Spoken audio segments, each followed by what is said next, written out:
How about a 7-ingredient, super fast chicken meal for supper?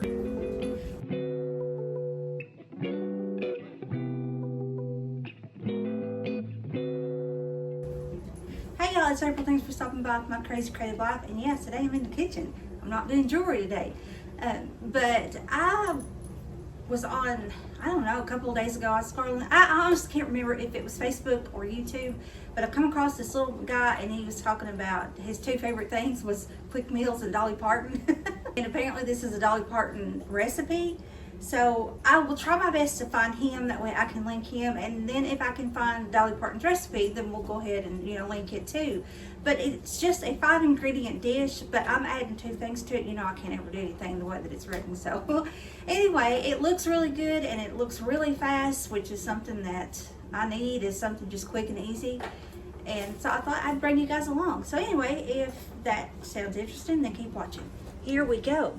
All right, to make this very easy and simple, get you a rotisserie chicken and just shred it up. You want roughly about 3 cups, and that's what I've got right here. And that pretty much is just the breast. I still have all the dark meat left, and so I mean it stretches your chicken pretty far. So anyway, there is 3 cups of shredded chicken breast. To that he added 1 cup of sour cream. Then 1 can of some kind of creamy soup. This is just cream of chicken. But so whatever creamy soup you want. I seen one. It looked good. It's from Campbell's, and it was cream of chicken with roasted garlic. I think. I thought that would be good, but it was a little over double what that cost. So we'll save some money today. Now this is where I'm veering off just a little bit different than what he showed. From here, I'm going to add 1 cup of frozen vegetable mix.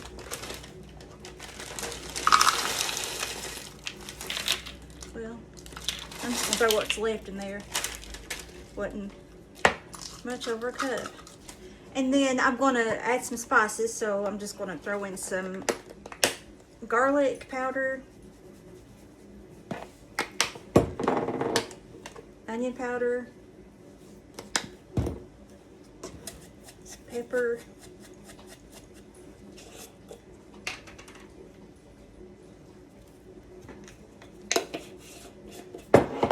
and some salt.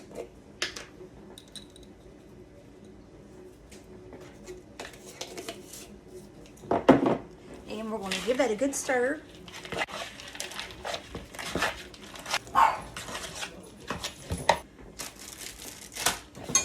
Next, we're going to put half of this in some kind of a dish.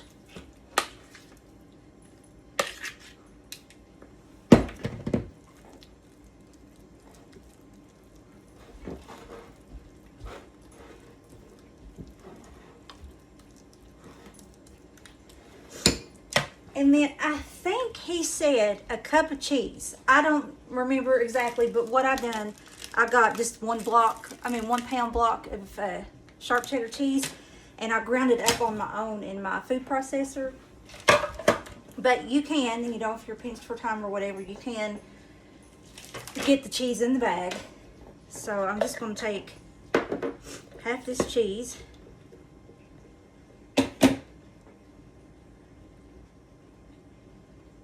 Maybe all I need is a half. Let's see. Half a block, a 1 pound block instead of 2 pound. And then we're going to top it with the remainder of our filling.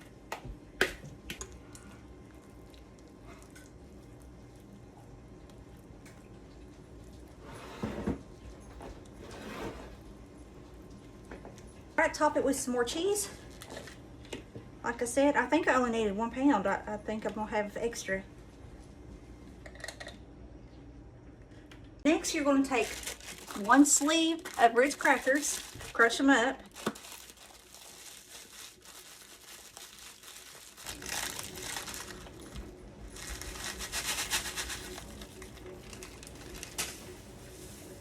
And just spread that over top of your cheese. Now, I don't know if it's just because where I make so many casseroles But to me, that needs butter. So I cut up a half a stick of butter and popped it in the microwave and melted it. So I'm just going to drizzle this melted butter over top of my crackers. That, he didn't call for that either. So I guess technically this is what, 6, 7. I've added 3 things: butter, vegetables. What else did I add? Butter, vegetables, and then the spices. Is that all I added? Anyway, all right. Also, knowing what I know about casseroles, I think I'm going to cover this with some aluminum foil for at least the first 15 minutes and then remove it for the last 10 to 15, because I think it takes anywhere from 20 to 30 minutes to bake on 350. So let's go ahead and rank that.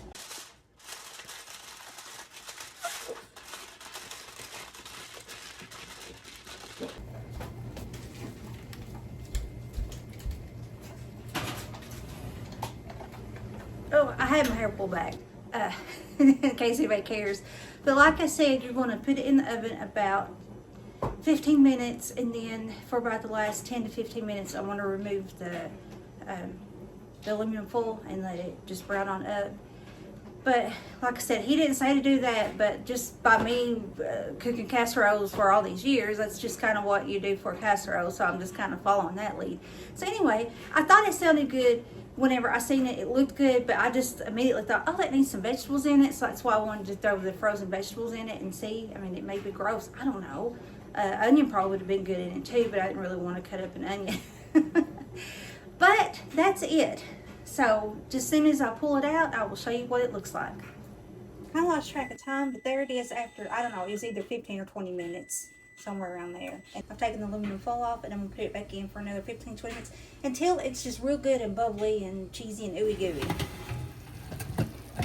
That's been in there 15 more minutes. It looks like it's bubbly and ready to come out.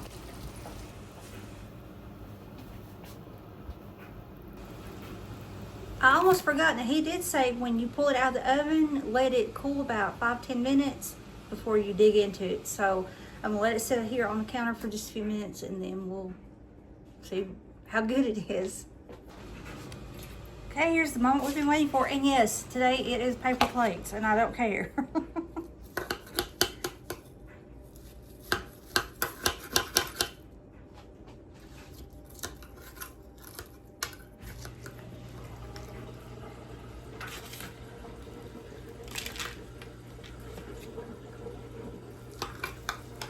Okay.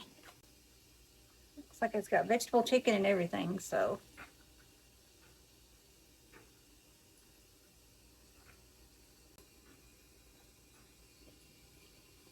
That's pretty good. Let me try just the pea. The green bean still was just a little bit hard, just a little. That's really good. Really good. I think my girls will like this, and my youngest especially is a picky butt, but I think she'll like that. If you like casseroles, you'll like this. If you like, which is still casserole, but if you like hash brown casserole, you're gonna like this. It's really, really good. So I'm gonna plate up the rest of my food, and then I'm gonna eat, and my girls will be home soon, so I have to see what they think, but I think they're gonna really like it. So anyway, that's it. Okay, and there's my plate. Yeah, it's carb heavy. I don't care. It's just what it is today. And y'all ain't seen Heidi in a while. I shaved her down some because her hair was awful thick. And there's little Benjamin. I shaved him a couple weeks ago. His ear flopped back. Okay, that's all this video. So I hope you enjoyed the video. I know I don't do a whole lot of cooking anymore. I've kind of leaned more toward my jewelry making and stuff. But I still like to, from time to time, come on here and either bake something or make something, or, you know, 'cause I do love to cook when I feel like it, when I'm able. But that's it. So I appreciate y'all hanging out with me. If you have any questions or comments, leave them in the comment section below. And again, I will try to put his link, if I can find him. I don't know, he was either on YouTube or Facebook. I mean, that could be anybody. All I remember is he was gray-headed. Wasn't like a real big man, but just slightly on the heavier side. I want to think he had a big old gray beard. His hair may have been a little bit long. He's kind of funny, but that's all I can remember. So hopefully I can find him so that way I can give credit, you know, where credit's due. And then, like I said, if I can find Dolly Parton's original recipe to this, I don't even know what it's called. I guess chicken vegetable casserole is what I'm going to call it. Chicken vegetable cheesy casserole. Yeah, that's what we'll call it. But I'll try to find the original and then link it down in the description box too. But anyway, again, I appreciate you all hanging out with me. And I hope you have a blessed rest of your day. And I'll talk to you all in the next one. Bye. Hey, if you like this video, you may want to check out my previous video or my previous series. Talk to you soon.